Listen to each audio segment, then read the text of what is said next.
Hey everyone! Today we are going to study about symbiotic relationship in plants. Now, first of all, we need to understand what do we mean by symbiotic relationship.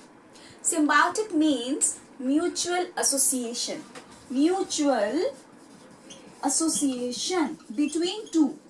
दो लोगों के बीच जो mutual association होती है उसे हम symbiotic कहते हैं. फॉर एग्जाम्पल, सपोज आपके और आपके फ्रेंड ने डिसाइड करा कि हम पार्टी करते हैं और आपने बोला कि मैं पिज्जा लेके आऊंगा, तू बर्गर लेके आ और हम दोनों शेयर के खा लेंगे. इससे क्या हुआ?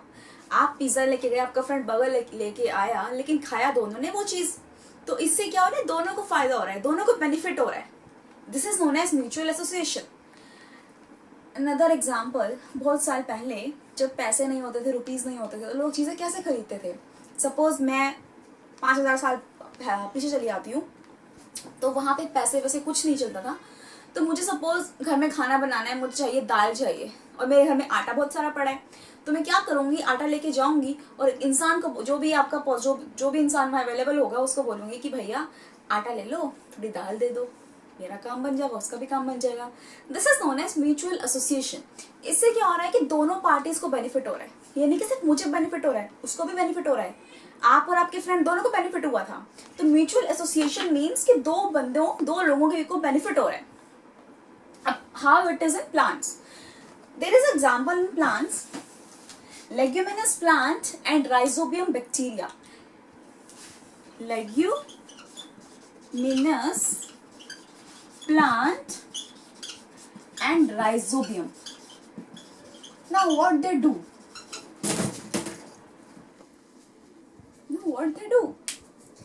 See, rhizobium बैक्टीरिया जो होता है वो कहाँ रहता है? लेग्यूमिनस प्लांट के रूट्स में रहता है. और लेग्यूमिनस प्लांट से वो जो राइजोबियम बैक्टीरिया है वो क्या ले रहा है? फूड ले रहा है और शेल्टर ले रहा है. उसको खाना और शेल्टर कहाँ से मिल रहा है? लेग्यूमिनस प्लांट से मिल रहा है. तो और राइजोबियम बैक्टीरिया क्या करता है? सी, हमारे air में there are so many gases in the air, nitrogen, oxygen, carbon dioxide, and nitrogen is very important for the plants. सब plants को nitrogen चाहिए, but leguminous plant हवा की नाइट्रोजन को डायरेक्ट नहीं ले सकता. वो गैशियस फॉर्म में अपने अंदर नाइट्रोजन नहीं ले सकता. तो लेग्यूमिनस जो राइजोबियम बैक्टीरिया है क्या करता है कि वो जो नाइट्रोजन जो एयर में प्रेजेंट है उसको सॉल्युबल फॉर्म में कन्वर्ट करता है प्लांट के लिए. एंड जो नाइट्रोजन जो सोलेबल फॉर्म में कन्वर्ट हुआ फिर वो जाता है किसके पास? लेग्यूमिनस प्लांट के पास. अगर लेग्यूमिनस प्लांट नहीं होगा तो राइजोबियम बैक्टीरिया को शेल्टर और फूड नहीं मिलेगा. और अगर राइजोबियम नहीं होगा तो लेग्यूमिनस प्लांट को नाइट्रोजन नहीं मिलेगा. So this is very important. Again I am telling you कि जो राइजोबियम बैक्टीरिया होता है वो लेग्यूमिनस प्लांट के रूट्स में रहता है और प्लांट उसको क्या प्रोवाइड कर रहा है? फूड दे रहा है, शेल्टर दे रहा है, खाना मिल रहा है, घर मिल रहा है. कोई जिंदगी में कुछ परेशानी नहीं है, खाना मिल रहा है फ्री फंड में, घर मिल रहा है, बट फ्री फंड में नहीं मिल रहा. जो राइजोबियम बैक्टीरिया है it is playing a major role for this plant. Nitrogen is very important, लेकिन एयर में जो नाइट्रोजन है वो डायरेक्ट नहीं ले सकता. हम लोग तो इनहेल कर रहे हैं, डायरेक्ट ले रहे हैं, बट नाइट्रोजन नहीं ले सकता. लेग्यूमिनस प्लांट नहीं ले सकता. इसको सोलेबल फॉर्म में चाहिए. सोलेबल फॉर्म मतलब लिक्विड फॉर्म में चाहिए. तो जो राइजोबियम बैक्टीरिया है व्हाट ही डज, क्या करता है? ये उस एयर में जो नाइट्रोजन प्रेजेंट है उसको वो सोलेबल फॉर्म में कन्वर्ट करता है और फिर वो लेग्यूमिनस प्लांट के पास जाता है. तो this is a mutual association between two and it is known as symbiotic relationship. So what is symbiotic relationship? This is a kind of relationship between two in which both are benefited. एक word, आप दो चीजें इसमें याद रखनी है. क्या? Relationship between two है, दो प्लांट्स के बीच, दो लोगों के बीच, between two and both are benefited. See, science is a subject in which we need to understand.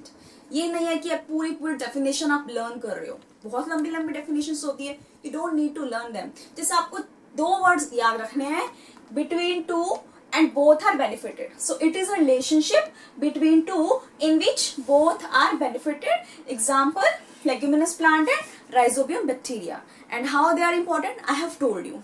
Now another example is this, lichens.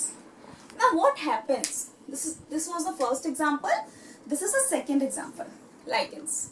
In this is the association between fungi and algae. How? आपको पता है ना alga क्या होता है? आपने देखा है कि पॉन्ड्स के ऊपर ग्रीन ग्रीन सा कुछ लेयर सी जमा हो जाती है. दैट इज alga, जिसे हम हिंदी में काई बोलते हैं. एंड फंगाई जो होता है और alga जो होता है, उनके बीच में एक म्यूचुअल एसोसिएशन होता है. वो कैसे होता है? देखो, फंगाई जो होता है वो algae के ऊपर रहता है. algae क्या कर रहा है? algae में क्लोरोफिल है. algae फूड बना रहा है. वो फूड फंजाई को मिल रहा है, बिकॉज फंगाई में तो नहीं है क्लोरोफिल. तो algae is giving food to the fungi and algae is giving shelter to fungi also. But fungi क्या कर रहा है? What he is doing? देखो, algae जो है सन में ज्यादा देर रहेगा तो वो सूख जाएगा, ड्राई हो जाएगा. It will dry. जब ड्राई हो जाएगा वो खत्म हो जाएगा. जैसे पानी इवेपोरेट होता है, खत्म हो जाता है. इन द सेम वे आपका जो एल्गा है, अगर वो ज्यादा देर सन के एक्सपोजर में रहेगा तो वो ड्राई हो जाएगा and it will die. Fungi क्या करता है? एल्गा के ऊपर रैप करता है. एल्गा के ऊपर रैप कर देगा. जैसे आप किसी भी गिफ्ट को रैप कर पेपर से पैक करते हो, नीचे गिफ्ट होता है, ऊपर आपका रैप पेपर होता है. आप अपने नोटबुक्स को कवर करते हो ताकि आपकी नोटबुक्स खराब ना हो. इन द सेम वे जो एल्गा होता है उसके ऊपर फंगाई होता है जो उसको सन की लाइट से, सन की हीट से प्रोटेक्ट करता है. So this is the mutual association. This is a symbiotic relationship between alga and fungi. Once again, I'm telling you what happens. Alga provides food and shelter. Alga provides food and shelter. And what he does, he protects it from drying. सन के exposure से बचाता है, ये food shelter देता है. So this was all about symbiotic relationship. What is symbiotic relationship? It is association between two in which both are benefited. दोनों को फायदा हो रहा है. Two examples we saw: leguminous plant and rhizobium bacteria.